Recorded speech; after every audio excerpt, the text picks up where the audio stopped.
Je vais laisser la parole à l'équipe du projet Théâtre aphasique. Oui, euh, je joins mes applaudissements à la présentation précédente. Merci beaucoup. Donc moi, c'est Carole Anglade. Je suis professeure adjointe à l'école d'orthophonie et d'audiologie de l'Université de Montréal, mais je suis aussi orthophoniste de formation et j'ai pratiqué. Et je collabore avec le milieu communautaire dans le cadre de mes intérêts, là, mais depuis plus de 15 ans, en fait. Et donc, je fais cette présentation avec Isabelle, que je vais laisser se présenter. Oui, Isabelle Côté, donc directrice générale du théâtre aphasique depuis bientôt 30 ans. Donc, je collabore effectivement avec Carole depuis pas toutes ces années-là. Elle est beaucoup trop jeune, mais quand même, depuis un petit bout. Puis en fait, c'est ça. Merci Isabelle. Non, mais c'était pas, on n'était pas rendu là, mais c'est pas grave. Je trouvais ça vraiment intéressant cette présentation juste avant, déjà pour plein de points pertinents, mais aussi pour ce que vous avez amené sur le savoir expérientiel, puis la pertinence de l'expertise des associations ou du milieu ou des patients, des personnes qui vivent avec une situation X. Puis en fait, quand on nous a invités à participer à ce forum, c'était pour présenter, sous la thématique, je vous le rappelle, de besoins, solutions.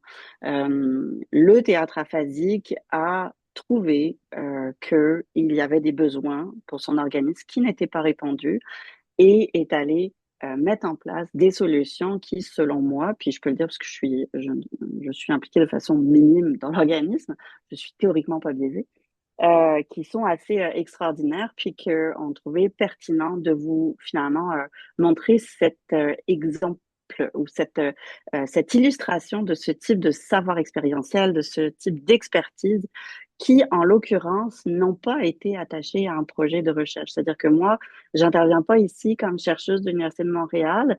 Isabelle va vous expliquer un peu plus tard mon rôle parmi les différents comités, mais je tiens à clarifier que ce projet qu'on vous présente, c'est un projet qui a été pensé, planifié, mis en place par le théâtre aphasique et que c'est pas des chercheurs qui ont fait ça. Donc ça, c'était pour mon introduction. Merci Nathalie, tu peux passer à la suivante. Euh, on va vous parler donc du théâtre aphasique, mais habituellement, quand je m'adresse dans les conférences, les gens savent plutôt ce que c'est que l'aphasie, mais là, je me suis dit, ça vaudrait la peine de faire un rappel ou une clarification de ce que c'est, parce que ça fait pas partie des situations de handicap qui sont connues. En fait, l'aphasie mettra les gens en situation de handicap dépendamment de l'environnement principalement, comme pour beaucoup de troubles. Mais ce qui la caractérise, c'est que c'est une atteinte du langage. Donc, en général, il y a une cause aiguë, par exemple un AVC, ou évolutive, par exemple une aphasie primaire progressive, qui va toucher les zones du langage dans le cerveau. Et donc, c'est vraiment pour le comprendre, il faut imaginer que quand vous apprenez à parler, c'est comme si vos parents, ils vous donnaient des étiquettes pour dire, ben ça s'appelle comme ça s'appelle comme ça. Puis après, on évolue, puis on est capable de mettre des étiquettes sur des concepts comme liberté ou accessibilité, des choses qu'on voit pas forcément. Puis ça, cette étiquette-là n'a rien à voir avec la connaissance du concept. C'est-à-dire que on peut très bien comprendre le concept, puis avoir perdu l'étiquette. Et bien, c'est ça qui se passe dans l'aphasie. C'est-à-dire que c'est des personnes pour qui l'étiquette va être difficile à trouver ou mélanger. Et donc, c'est pas des personnes qui vont, par exemple, pouvoir écrire pour soutenir, pour dire le mot qu'elles cherchaient mais ne peuvent pas dire parce que c'est l'étiquette qui est perdue.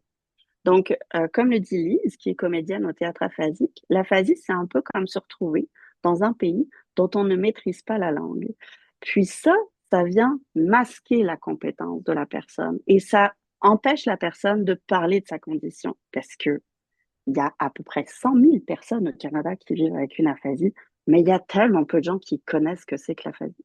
Donc ça, c'était pour l'introduction de qu'est-ce que c'est que l'aphasie pour que vous et moi, on parle le même langage, justement. Puis, évidemment, c'est un trouble invisible. Tant que la personne, elle ouvre pas la bouche, on ne sait pas ce qui se passe.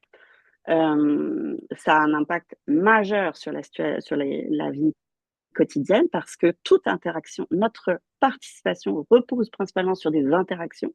L'interaction repose sur le langage, souvent, et dans nos sociétés, nous sommes valorisés par la façon dont nous communiquons. Donc, on peut avoir vraiment des compétences qui sont masquées par l'aphasie et ce qui va amener un isolement puis des incompréhensions fréquentes.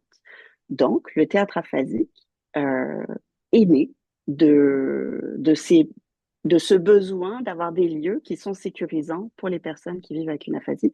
Puis là, je vais laisser la parole à Isabelle pour qu'elle vous parle un petit peu de leurs 30 ans. Et puis, en fait, ce qui est intéressant, parce qu'on parlait tout à l'heure du partage des connaissances et des liens entre les différents établissements. On parle d'établissements hospitaliers versus des organismes communautaires.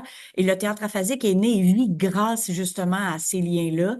C'est-à-dire que c'est une orthophoniste de l'hôpital de réadaptation Villa Medica qui a débuté le projet d'abord avec des patients à elle, qui a eu le hockey de l'établissement, qui a toujours endossé le projet et puis qui a pu faire développer cet organisme-là à l'intérieur des murs de l'hôpital, tout en étant un organisme indépendant, donc financé de façon indépendante, mais avec un lieu à lui dans un hôpital de réadaptation. Donc, c'est quelque chose qui est né en 1992-93 et puis on est devenu un organisme communautaire officiellement en 1995. Donc, 30 ans de service, au départ qui ont commencé avec 10 patients qui ont d'abord formé une troupe et un premier spectacle, Le silence qui parle. Et puis, ben, l'organisme s'est développé, on a offert plus d'ateliers, des ateliers d'art dramatique et puis ben, de plus en plus ateliers de danse, ateliers de peinture, ateliers vidéo. Maintenant, évidemment, pendant la pandémie, on a dû quitter l'hôpital de réadaptation pour se rendre dans un centre communautaire qui pouvait nous accueillir. Et puis, bien sûr, on a développé les ateliers virtuels également parce que, étonnamment, même si les personnes aphasiques ont de la difficulté à s'exprimer, on a développé des activités en virtuel, que ce soit des activités de lecture ou de stimulation du langage. Et ça ne fait que grandir et grossir. Et depuis, donc, tout ce temps-là, il se développe constamment. Et puis, ben voilà, c'est d'où l'idée du projet du 30e, mais je laisse continuer Carole sur les différents besoins qu'on a rencontrés là, au cours des années avec l'expérience. Ben c'est ça, parce que vous imaginez que 30 ans de pratique, c'est énorme. Ça fait qu'on apprend à bien comprendre la situation des membres, puis au travers de cette expérience et expertise de la situation de leurs membres, puis aussi au travers de processus de consultation des membres. Je me souviens, il y a quelques années, le théâtre aphasique a identifié 3 besoins auxquels il voulait répondre en 2025 pour ses 30 ans. Donc, il trouvait que la connaissance de ce que c'est que l'aphasie par le public n'est pas assez euh, développée. Donc, c'était un besoin qui avait été identifié. Les comédiens aussi estimaient qu'il n'y avait pas assez de représentation. Ils voulaient faire plus de représentation et puis aussi représenter l'aphasie dans la société finalement. Et puis, pas assez de référencement du milieu de la santé, du milieu clinique, vers le milieu communautaire, vers les organismes communautaires. Puis là, c'est un point très important parce que c'est une courroie de transmission. C'est par là que rentrent les personnes dans le milieu communautaire qui va après potentiellement s'incarner dans des projets de vie. Donc, on parle de 10, 15, 20 ans, 30 ans. C'est ça, Lise, je pense qu'elle fêtait ses 30 ans aussi au théâtre Lise, ça fait aphasique. 30 ans, effectivement, qu'elle est avec nous. Mais là, s'il n'y a pas les cliniciens qui réfèrent aux organismes, c'est comme si on privait vraiment la personne d'avoir une occasion de vivre ce projet de vie-là. Donc, la courroie de transmission était également à travailler dans ce projet. Et le théâtre aphasique est arrivé dans un processus très développé avec une solution que je vais laisser Isabelle décrire.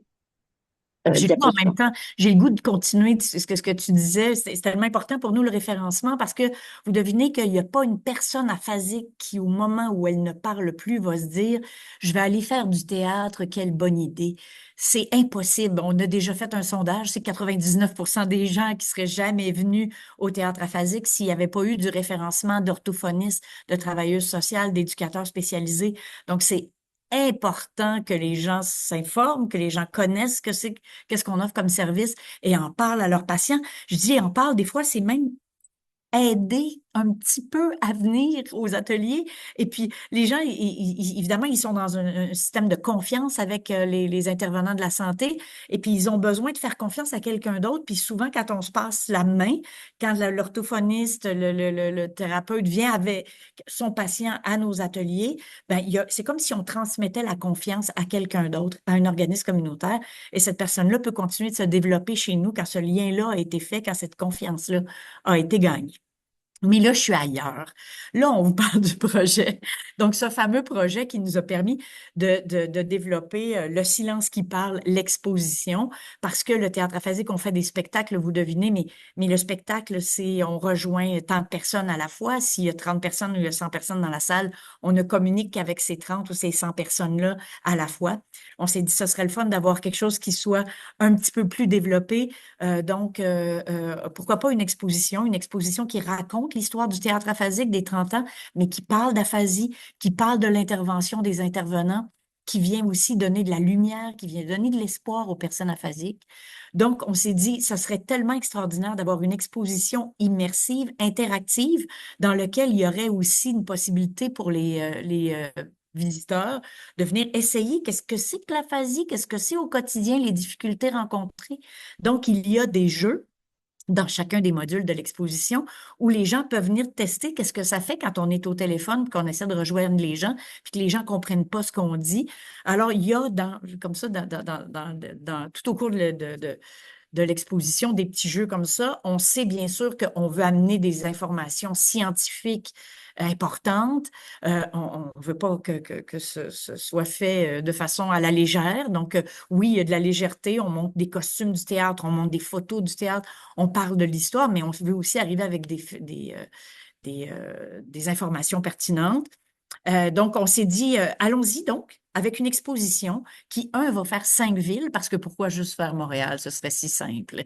Donc, on va aller dans des villes où il y a d'autres associations de personnes aphasiques qui ont le goût, eux aussi, de partager, de faire connaître l'aphasie, de faire connaître leurs services. Donc, on va faire 5 villes au Québec. On va aller présenter cette exposition-là dans des lieux fixes pendant X nombre de temps. On va présenter une conférence scientifique qui va présenter un petit peu c'est quoi les retombées du théâtre chez les personnes aphasiques. Donc, une recherche qui a été faite et qui a été déposée en 2024 entre l'Université de Montréal et l'UQAM. Et bien sûr, la troupe de théâtre qui allait se promener, elle aussi, avec tout ce phénomène-là. Donc, nous avons maintenant, on est rendu à notre 3e ville. Donc, le spectacle, la conférence et l'exposition ont été présentés à Granby, à Québec, au Musée de la civilisation de Québec pendant 2 mois. Et là, maintenant, nous sommes à Montréal pour présenter ces 3 formes-là d'art. On peut y aller avec la prochaine diapositive. Donc, pour créer tout ça, je sais que j'ai plus beaucoup de temps, mon Dieu, que c'est énervant. C'est qu'on veut vous parler, c'est tellement important. On a bâti d'abord un comité de pilotage qui était constitué de personnes aphasiques, de proches, de chercheurs, de professionnels du théâtre. Et c'est avec eux qu'on a établi qu'est-ce qu'on allait mettre dans cette exposition-là, de quoi nous allions parler, puis quels étaient les thèmes importants à partager. Ensuite, on a bâti un comité scientifique, je vous l'ai dit, c'était important pour nous d'être validé. Donc, on a Anna Zoumensen, qui est professeure adjointe à l'École des sciences de la réadaptation à l'Université d'Ottawa.